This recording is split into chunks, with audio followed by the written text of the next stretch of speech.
Všetko, co okolo nás i u nás bežeduje o ľubovi Božej. Pre celú históriu Boh človekovi dáva potvrdzenia tej svojej ľubovi. Z ľubovi Boh stvoril človeka. Z ľubovi mu prebačil neposlušnosť i už takoj tedy obecal príchod Spasiteľa. Najväčší znak ľubovi Boha ku človekovi to posílanie svojho syna medzi nás, ktorý še o тіло tvoril, prijal celo i rodil še od prečistej Діви Марії.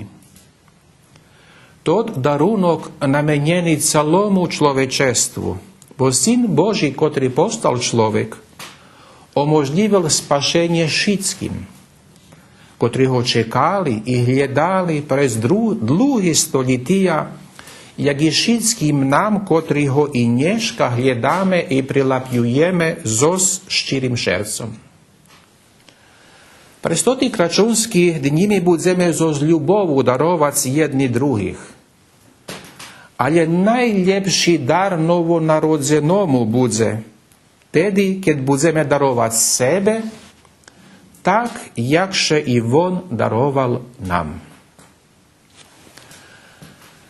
Вінчуєм кожному веселий і радосний свята Рождества Христового і благословений Новий рок.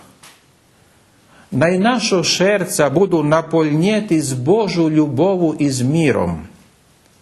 Множме тот мир нашим ближнім там, де го найвіcej потребую.